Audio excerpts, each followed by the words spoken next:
live on the Sherry Lord Talk Show podcast. Start your day off with a higher vibrational podcast with weekly guests covering spirituality, healthy foods, and so much more. Go to sherrylord.com for more info. Welcome, everybody. Thank you for joining us on our show today. We're so excited. We have Melissa Marcum. She is a professional astrologer, and she is amazing. We can't wait to connect with her and listen and have her go all these updates and more about how you find your purpose. This is so cool. And in the meantime, we want to give a note. Please chat with us, because when you chat, we will answer your questions. We love interacting with you. And also make sure you go to www.sherrylord.com if you want to advertise with us. We would love to market you. We're very reasonable in our prices. So again, make sure you chat, and welcome, Melissa. We're so happy to have you. Oh my God. Yeah.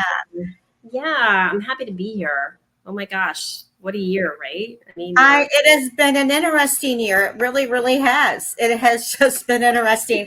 Really, we were talking behind the scene before we come on, and you had some very interesting things that were going on in the world and how the astrology and where we are right now. And we have retrograde right now. We're in Mercury. So yeah. Mercury retrograde. And this retrograde is a little bit more challenging because it started off in Virgo. So I feel like everybody was really worried about things. Like, oh my gosh, and I need to do this, or can I remember this? And now where the retrograde is in Leo.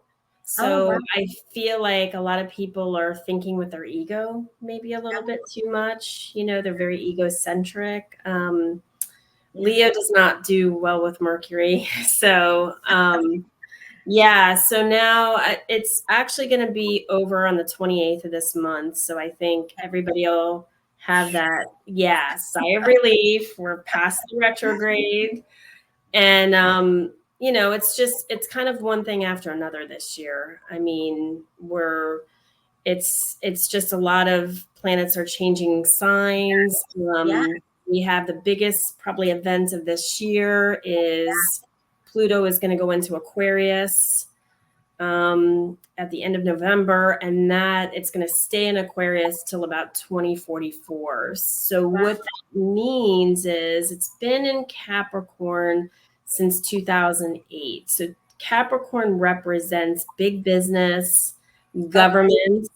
So you can see all the changes that are going on with that right now, right? I mean, a lot of big changes are going on in that realm. In Aquarius, we're going to probably see a lot of things with technology. Yeah, I feel like our mass transit system is going to be all AI based.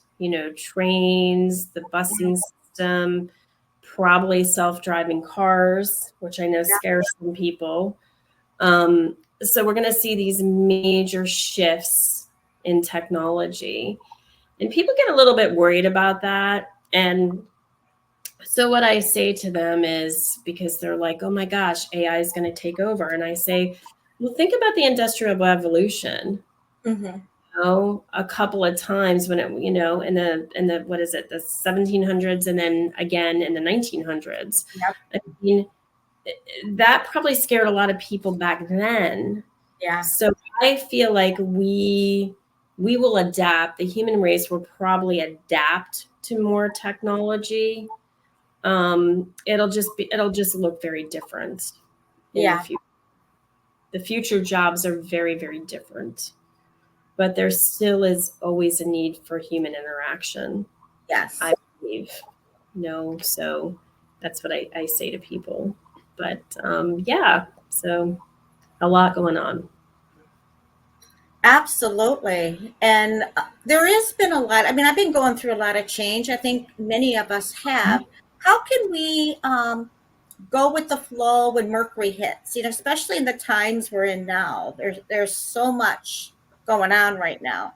Yeah, so the way Mercury works, Mercury is mind, communication, and the best thing to do during these times is don't do any big decisions. In other words, if you could avoid starting projects, don't start something during a Mercury retrograde. Now, people always ask me, oh my gosh, I have a friend that's buying a house and she's like, oh, I can't sign this contract. And I'm like, no, yes, you can, because you didn't start it in the retrograde. You started it a few months before. You know, you still have to maintain your life. But it's really a time to kind of, review, revisit, look at, what you have as far as, whatever it is in your life, and just don't make any rash decisions, because the communication could change after the retrograde is over. I definitely tell my single friends, don't really date during retrograde. I mean, meet somebody new, because he or she could be very different after the retrograde. It's like, wait, the communication was a little bit different before the retrograde. So, or during the retrograde, I should say. So just be very mindful. Give yourself for traveling extra time. Definitely could be technology issues. I've experienced several of them during this retrograde. This retrograde's been a little bit more powerful because it's 2 signs. Typically, it's usually 1 kind of dominates. So, just look at it like this. It's all, which level of thought do you feed? Are you going to feed the positive, or are you going to feed, oh my God, retrograde's coming and it's going to ruin my life? So yeah, I think I feel like this year. So how I read my chart is, I'm an evolutionary vibrational astrologer. So I really look to the lunar nodes, which are the elliptical points in the sky. They're very karmic. We come in from the south node, which is moon energy, which is past lives. And we're trying to get to the north node, which is the polarity, the opposite. So it feels very jarring on our nervous system. Like, oh my gosh, I can't do that. I fear that. But once you get there, you're actually going to get to a higher state of consciousness, and your vibration is going to be higher. But so this year, now your nodes are your nodes in your chart, in your natal chart, always. They never change. How they work in the sky is they change about every 18 months.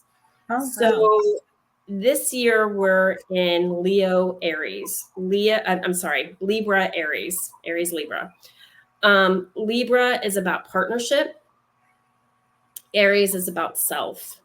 So it's really how to empower. I've been telling all my clients this year, step into your power. Step into your Aries. And then have balanced, harmonious relationships. But first you have to have that with yourself.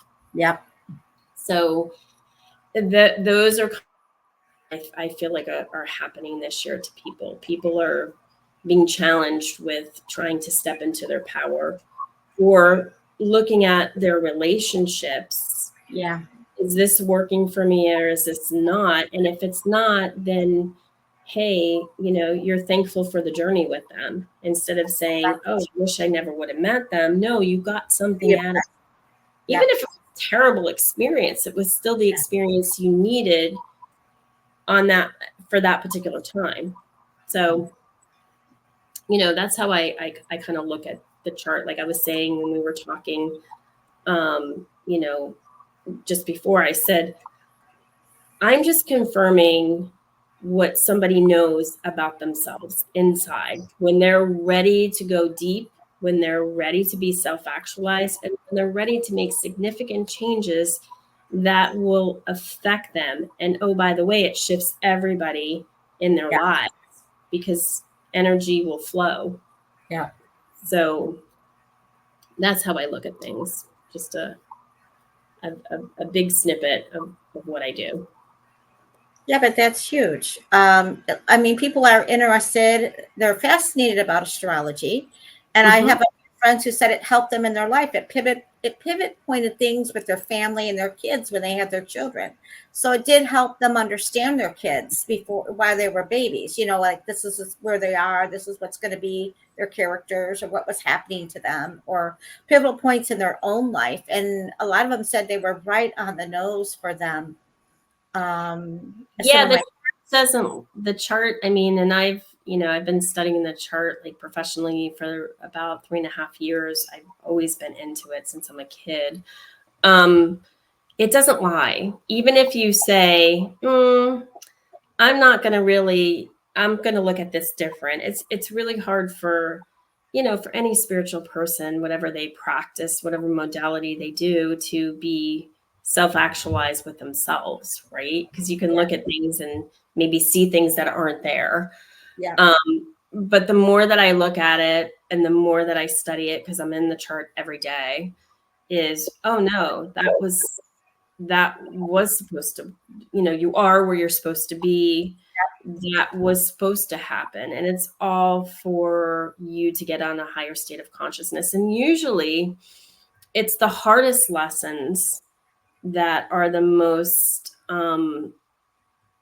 that bring you to your knees, where you want to make significant changes, because we all work in some sort of pattern, but if we're too much in that pattern, we bring the same situations into our lives with the same cast of characters. Yeah. And we never really get out of that state, because it's like, oh, okay, even though this is really bad for me, this is the energy I know. It's like that whole thing between the empath and the narcissist, right? Why the empath always attracts the narcissist, why the narcissist always feeds off the empath. It's not a healthy relationship, but it's what you know. So I think it's really and it goes even deeper. It's like, okay, I have responsibility in this because I'm allowing this to happen to me. So that's how, and I tell all my clients, you're manifesting the chart. Mm-hmm. It's not, hey, I'm the magic oracle and I'm going to give you the reading today and you're going to, no, it doesn't work that way. It's you're manifesting whatever it is that, you came here to do. Like we discussed in the pre-show, it's really about coming to earth and releasing the attachments. Yeah. Because the attachments are the soul contract that you came here to do. And being real with that too. Yeah. Say, okay, I have responsibility in this. And this is where I need to do the work and take it to the next level. So a lot of information there. Yeah, being accountable is very, very important for yourself. And it's easy to blame, and it's really not about blame. You can change any situation you want if you choose to, you have the power to do that. Yeah. What about, people, what do you tell people who are looking for a partner? What do they usually come to you for with that? Do you give them insights on that about yeah. And then you got an Aries, you got all these other astrology signs, Yeah. So usually for men, it's where their Venus is. That could tell me. And then so you look at the sign it's in, the sign that Venus is in. Okay. The house it's in, how it's aspected, meaning if it's hard aspects, there's some karma there, there's something that they're doing or they're attracting, or if it's, softly aspected, what's easy about it. And for women, I look to Mars. Mars it's going to tell me, the masculinity of somebody, of the man, woman, whatever, that they're looking for. So it really depends. And for example, I have in my chart, my Venus is conjuncting Saturn. So that could be difficult because Saturn's always about lessons, so I pretty much can tell you that every one of my relationships, romantic relationships, there was always a lesson in there. And Saturn always makes things real. So, again, for an astrology chart is like DNA. Okay. Unique to that individual. Even twins who were born 3 minutes apart have a completely different chart. So they have a lot of commonalities, but there's two different souls there. So it's like each of the lessons are going to be very different. And when you talk to twins, I've talked to twins. I have twins as my clients, and they're very different. So yeah, that's how the chart works. So that's how it works for people. And I feel like people, when they know when they're attracting the same type of person and when it's not working out for them. But sometimes they need the lessons until they have that aha moment, like, I'm done with this. I don't want to keep attracting this anymore. So what do I have to do to change me to go in a different cycle, a different, context of who I am? Yeah. Wow. So when people get their lessons, and their relationships can change if they want a partner down the road. Absolutely. When you change you, everything shifts. You're going to bring in different people, different energy. Yeah. Because it's about loving yourself. So, for example, with the empath, if the empath doesn't love themselves and is always giving it to others, then that's where the narcissist will take from them. And then there's nothing left for them, So it really is loving yourself on a very high vibration. And that personally took me a long time to figure out, because it was like, oh yeah, I love myself. But no, I got to go inward. I can't go. It's not the mind. It's really the heart, and that's where I think major shifts can happen. I always tell people that have a lot of air in their chart. So if they have a lot of air in their chart, the first thing I'm asking is, are you in your mind? Like, yeah, all the time. I can't sleep. I'm just always thinking. The air signs are Gemini, Oh, wow. Aquarius, Wow. and Libra. Wow. So you have a lot of those signs in your chart, and depending on where they are, it can be really hard for those people. They can just be in that thinking aspect all the time. And we're going into, with Pluto going into Aquarius, it's going to be a lot of great minds. People are going to be in their minds a lot, thinking. It's not like Capricorn. Capricorn was how to make money, how to, it's going to be, you're going to see a big shift into, and the thing about Pluto is a generational planet. Yeah. So it takes Pluto transitly. And when I say transit, I mean the transiting planets that hit your natal chart. It stays in a house about 15 to 20 years. Wow. So when it goes in to a house, it's very different when it comes out, because Pluto is death, destruction, and then transformation. Oh, wow. It has to kind of get rid of everything that's kind of seedy and not working out in that particular situation, and then transform it. So that's why when I look at Pluto where it is in the chart, for example, in my chart, it's in my second house, which is self-worth, money. Oh, wow. So I've really had to transform in those areas. Yeah, it's fascinating. Wow. And the chart, I would say, being an astrologer too, it never gets boring.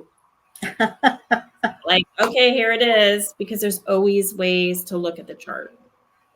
Yeah, I believe that. I believe there's things can change because you change. So if you do a reading for somebody, say maybe 5 years ago, and you see them again and they're totally shifted, you'd have a different reading at that point.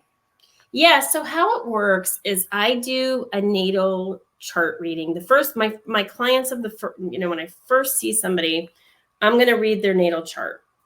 Yeah. Because typically I can only do that once, because it's like, once they know their lessons, they know what's keeping them from living their best life, they got it. So, but every year I do a solar return reading. And that is the planets align in different houses, different signs. Aspecting means, how they're interacting with each other in different ways. Right. So every year they come back for a solar return reading. Or let's say if they're like they want to live in a different place, or they're called to do something else. Hey, is this area good for me according to the chart? That's an astrocartography chart. So, or hey, I just need help. I'm just feeling really bad. I'm going through some major stuff. When is it going to get better? Or when can I feel like, okay, this is, I'm ready to make this significant change. So Exactly. I do everything by the chart, everything. I'm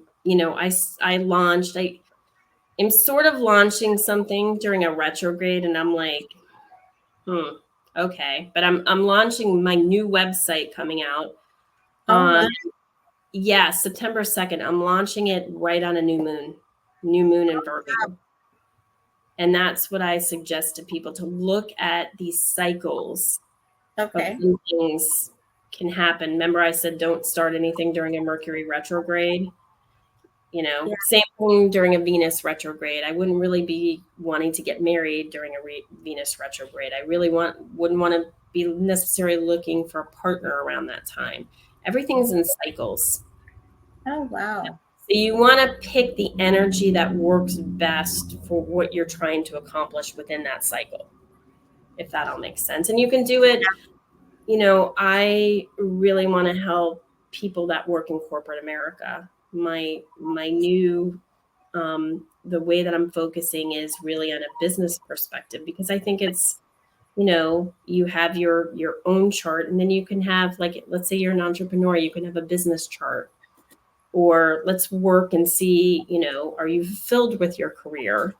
What do you want? I mean, because your career encompasses so much of your life at a particular age. So, but the chart is always there for all of these things. So. What if you don't have a birth date? Some people did not some not birth date, but birth time. Some people don't have a birth time because they didn't record them at a certain time. How do you do that for people?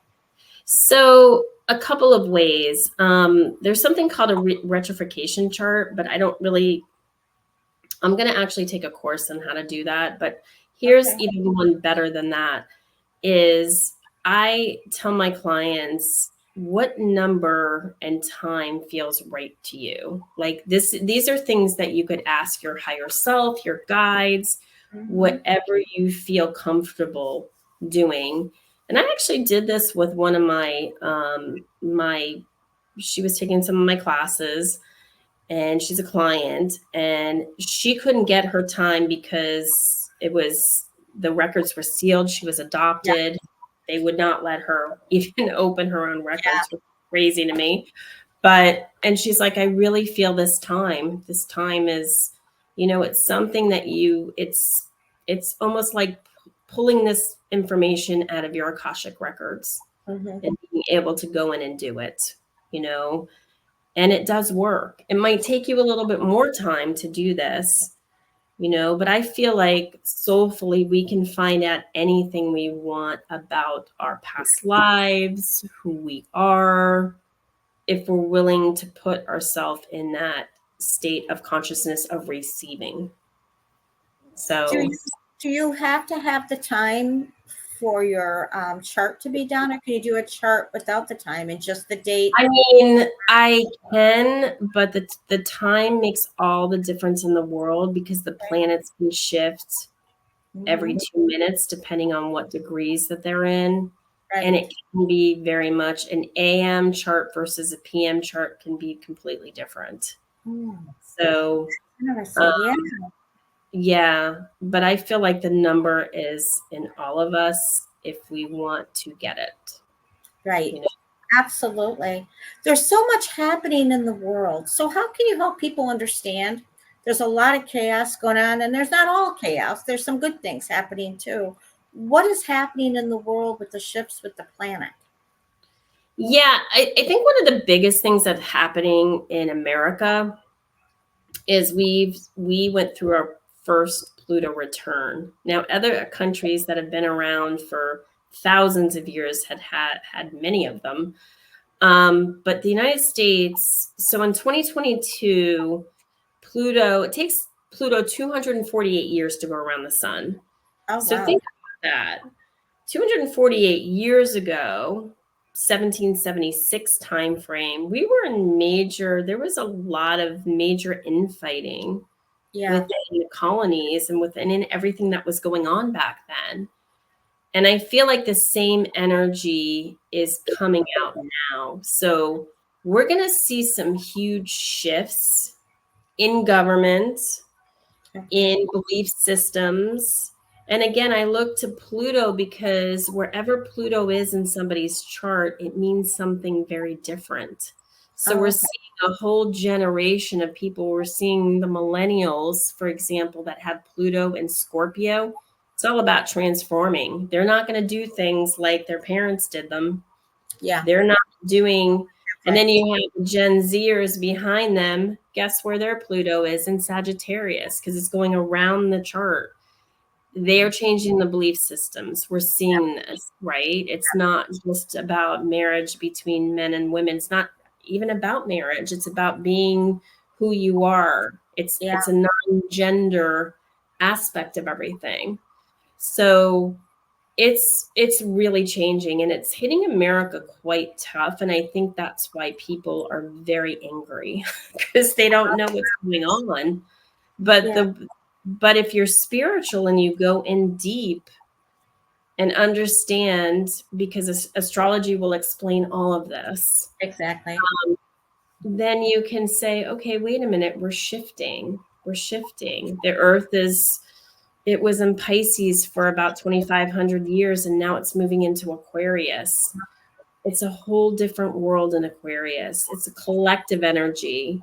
It's not this hierarchy energy that Pisces was. Pisces, when it started 2,500 years ago, it was Christ consciousness, Christ coming down and uplifting the planet. The opposite of that is religious fanaticism. So you have all of these energies coming at you. And I think it's important for people to be grounded and to understand themselves spiritually and to, really connect to the soul purpose. Exactly. And also you have some retreats coming up. You're doing a retreat. I want to do a retreat. It's in March 19th. 26. It's going to be in the UK. It's going to be the spring solstice in Stonehenge, which is really huge. So, spring solstice is big because it's about new beginnings. It's about starting something new. It's about understanding yourself and being like, okay, here's the direction that I want to go. So it's a mix. We're going to do astrology. We're going to do a lot of soul purpose. We're going to do a lot of, the attendees getting to really understand each other from a soul aspect. And, again, you're going to have all that wonderful energy of Stonehenge. So. Oh, that's exciting. And how can people get a hold of you? How can they get a hold of you if they want a reading, an astrology reading, or if they want to go to your retreat? How can they get a hold of you? So just reach out to me, Melissa Marcum at mmastrovibes.com. And I'm all over social media, Instagram, Facebook. I have a Facebook page, and they can direct message me, and I can give them more information about it.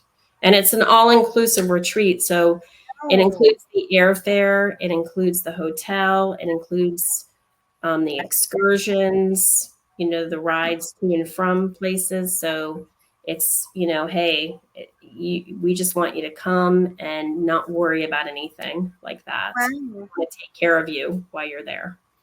Oh, that's amazing. That is awesome. And you, as always, we love having you on our show. And if you need more information too, and if you didn't capture everything, you can go to www.sherrylord.com and we will have her information there. And we'll have a link or something where you can click on for her retreats. If you're interested, I think you're going to love it. It's a wonderful, deep spiritual transformation. I think you all will just enjoy it. And also get an astrology reading by her. She's amazing. And as always, Melissa, we love having you on our show. We just bless you on your journey, and we will have you back. And we just want to thank everybody for watching us and blessing you with lots of love, light, and prosperity. Blessing all with good health. Bye bye. So much, Sherry.